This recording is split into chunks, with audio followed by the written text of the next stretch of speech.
why women don't want a relationship with you. Today we're going to talk about a couple of very interesting opposites in the realms of social dynamics between men and women in their mating dance, in other words, in the dating process, that you are not optimizing currently, that are at least partially responsible for you still being single. If you're a man with a busy career or your own business and you want to find the right girlfriend or life partner, then this video is for you. The first one we're going to talk about is leading versus following. Should you as a man be the leader in the relationship? Should the woman be the leader in the relationship? And what is that supposed to look like?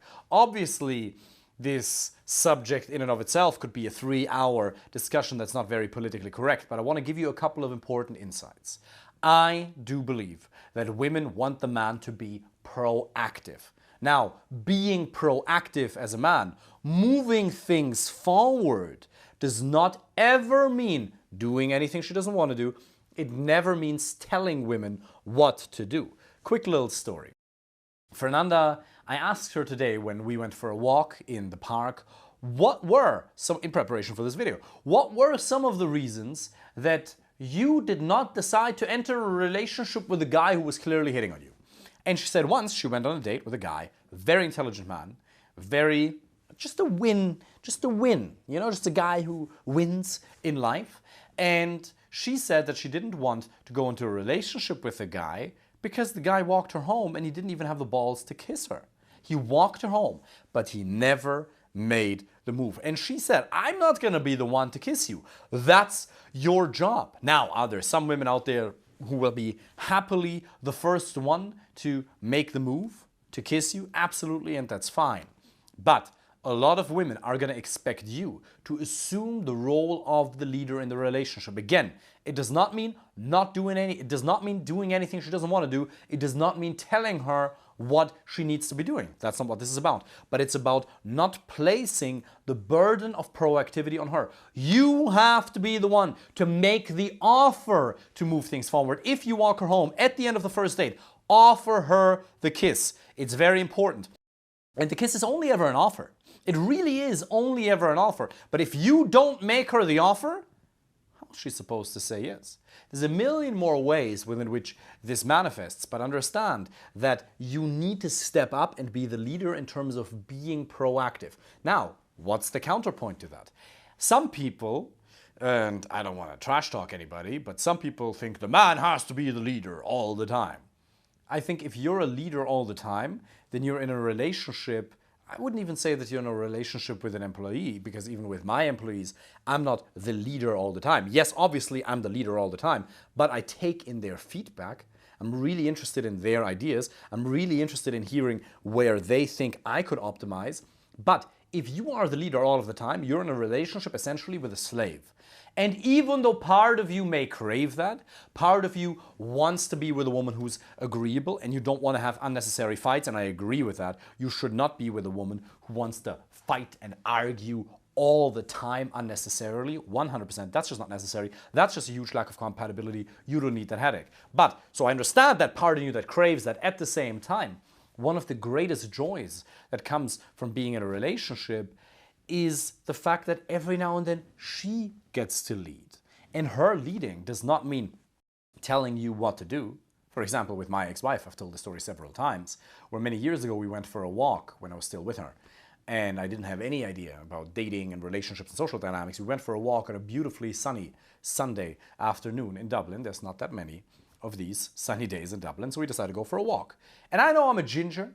I know I have white skin. I know I burn quite easily. So we go for a walk, and after 2 minutes, she says, David, you should put on sun protection. I said, oh, wow. So give me 20, 30 minutes, and then I'm going to put it on. I appreciate the concern, but give me 20, 30 minutes. She said, no, you should put it on right now. I'm going to put it on later. Thank you. No, you should put it on right now. And since I didn't listen to her advice, she decided to walk ahead and ignore me for 3 hours. So that's not what you want either. And I'm not trying to make her a bad person. She definitely wasn't a bad person. Probably she had a bad day or whatever. But it does not mean telling each other what to do. But when Fernanda leads, it's her saying, David, well, actually, I think we should do this. And then we have a discussion about the thing in and of itself based on its merits. It's not that I am the leader just because, or she is the leader just because. A real good relationship is an interplay between leading and following, leading and following. And I do believe that more often than not, women need the man to be the leader, to step up and say, let's do this. The magic words when it comes to leading are let's go here, let's do this. Babe, which dress looks better, the red one or the black one? This one. Even if you don't have a fucking preference, pick one, because she needs you to have an opinion. She needs you to be a leader. So, as I said, this subject could go a lot deeper. We could have a 3-hour discussion about this in and of itself, and these discussions do take place in my coaching program, for example, at a much deeper level, but these are a couple of important points. The key takeaway for the first one that we're talking about, because there's a couple more that I want to address here today, is be proactive. If I were to say to Fernanda, let's go and watch this movie, and she were to say, well, I would much rather go and play volleyball tonight, and if I don't really care, then absolutely I'm happy to go along with playing volleyball. But that can be taken to an extreme where some men are in relationships with women that constantly need to fight them for no reason. They always need to argue for no fucking reason whatsoever. And you don't need that either, because that's just called being a pain in the ass, and your life quality is going to decrease rapidly. 90% of the time, 95%, 99% of the time, Fernanda and I just agree. I say, let's go here. Fernanda say, cool, of course. Because she's happy to go along with it, unless there's a good reason not to, and then I listen to her more often than not. Next one, being too fun as opposed to being too serious. This is water, by the way. You should drastically reduce your alcohol consumption. I've spoken about that at length in other videos. Most men of you, most guys, are way too serious. You're way too logical in your approach to the date. You have to understand she will never come to the date for a logical exchange of information. She doesn't want to hear you ramble on about a sequence of events that took place. Did you ever notice how men talk as opposed to how women talk? Men talk about, I got up, I went to the hotel, I brushed my teeth, I went to the gym, I went to the meeting, it was awesome, got back down to the hotel, perhaps another workout, more meetings, went to sleep, boom, that's it. We talk about the events.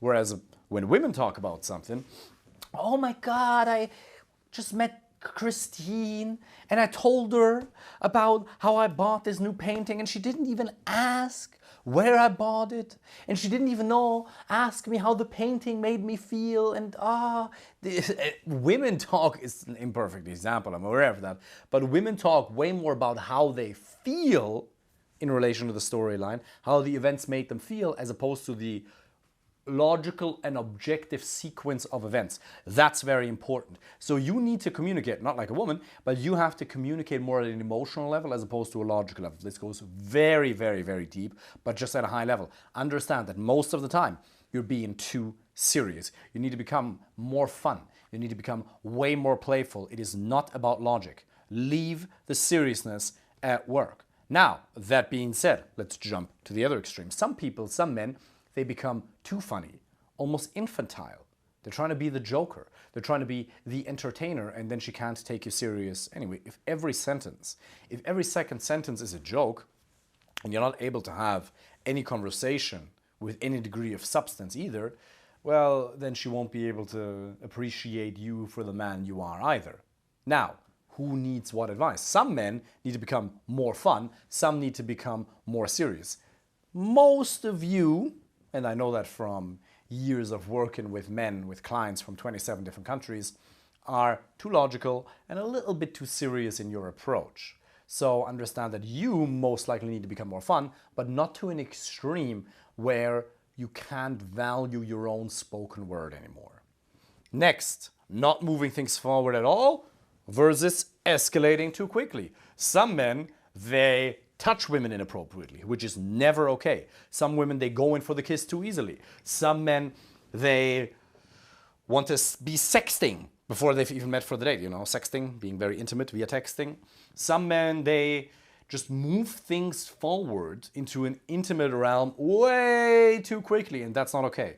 You always have to read your signals, and you always have to do that very, very calibrated. Again, each of the things that I'm talking about here could be an hour-long discussion in and of itself, but just at a high level, I want you to take these things away. Now, some other men, they don't move things forward at all, as we spoke about earlier. Now, moving things forward can be considered a component of leadership, even though leadership is much bigger than just moving things forward intimately. That's why I wanted to address this one separately. You have to move things forward. Now, calibrate it respectfully whenever she's uncomfortable. If you can perceive she's comfortable, or if she tells you verbally that she's uncomfortable, you immediately create space. It's absolutely important, because some men are on a date with a woman and they think it's going really well, but she's absolutely not interested in you. Either because you made mistakes in your communication, more often than not, it's because you made mistakes in your communication, and sometimes because she's just not interested in you. And you're not supposed to be moving things forward verbally or physically if she's uncomfortable. So you'll have to learn to read her signals. And in this whole dating and relationship thing, that's the beauty of it. You as a man always have to make the offer. And then it's her job to decide whether she wants to opt in or opt out.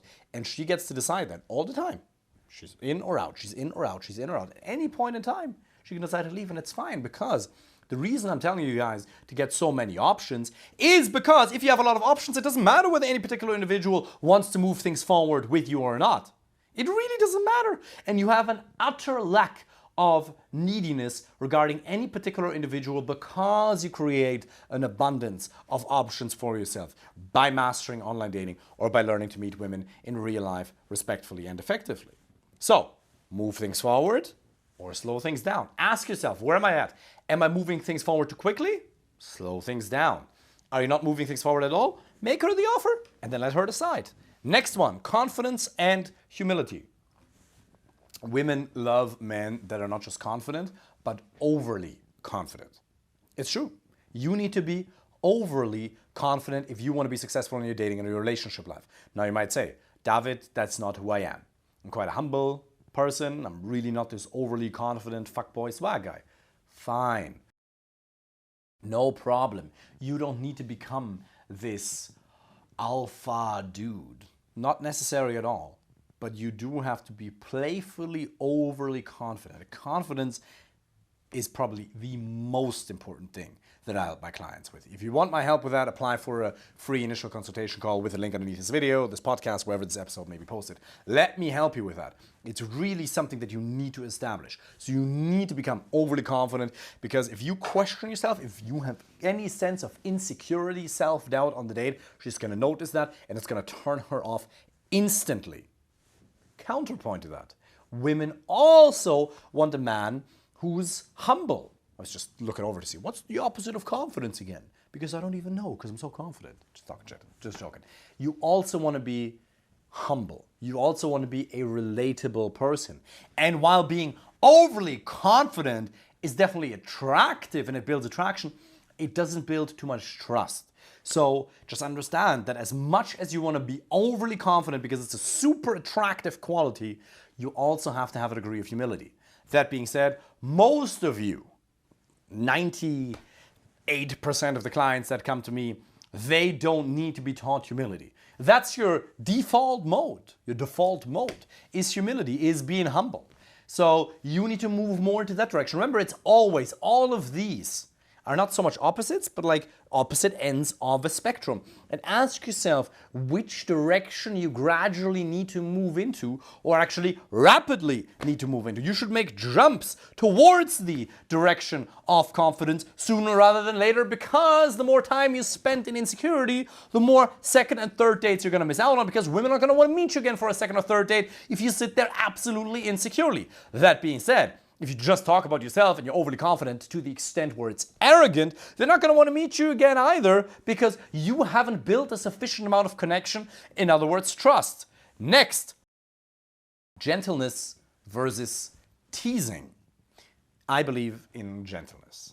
I believe in kindness, because the base for any relationship is kindness and being gentle, encouraging each other, and that's super important. That being said, most of you, most likely, if you're watching this, you are already a man who's very gentle. You are already very nice. And being nice is amazing, and you should try to make an effort to be nice, because there's a lot of assholes in the world. So try to be nice. That being said, you need to, if you're there, you need to look at the other end of the spectrum, which is playful teasing. Or rather, the end of the spectrum is being an asshole.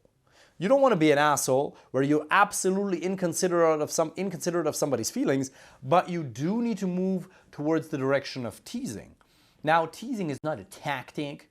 Teasing is a natural phenomenon that occurs within almost all human dynamics. Whenever you see people who are truly at ease with each other, men amongst each other, women amongst each other, a man and a woman amongst each other, a fucking dog and a man amongst each other, there is a degree of playfulness, of dancing, of teasing.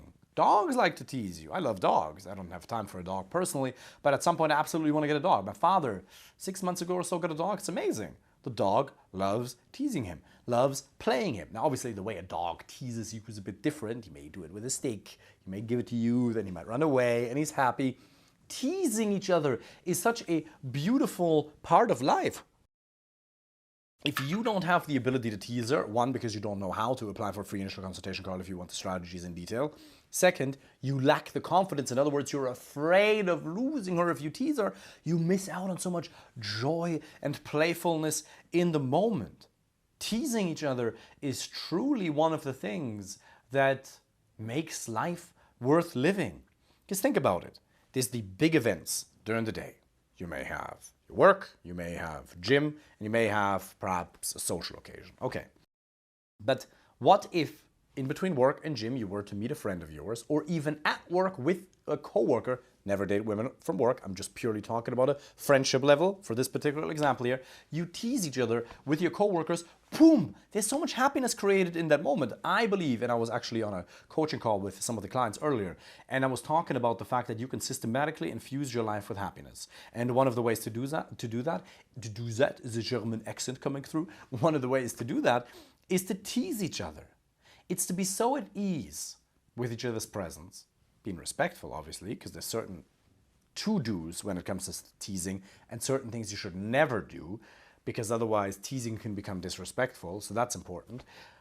An example is never tease her for something she can't change about her visual appearance, right? Ideally tease her for something that she just said, or tease her for a facial expression in a playful and warm and kind way. But doing that could bring so much life and so much joy to the situation. So ask yourself, where are you? Are you a little bit too playful? Do you need to become a little bit more gentle? And teasing is not the opposite of gentle. You can be gentle and tease each other. But in the moment where you're teasing her, obviously it's a little poke, it's a little negative, pardon me, emotional spike, and that's important because on the date you want to create emotional spikes. So there's way more of these dynamics that we haven't touched on today, but pay attention to them. Little summary: leading versus following, too fun versus too serious, not moving things forward at all, or escalating things too quickly, confidence versus humility, and gentleness versus teasing. If you want me to help you with that personally, if you want to learn all these things in detail, if you want to find the right girlfriend or life partner, simply apply for a free initial consultation call with the link underneath this video. Either way, I hope you got a lot of value from this. Really put these things into practice. Reflect on the dates that you've had in the past. Say, where am I when it comes to confidence and humility? Where am I when it comes to gentleness and teasing? And which direction do I need to move into? Which direction should I move the needle towards to optimize my outcomes? Which is second or third dates with the right kind of women that then eventually lead to an amazing, fulfilling relationship. I wish you all the best.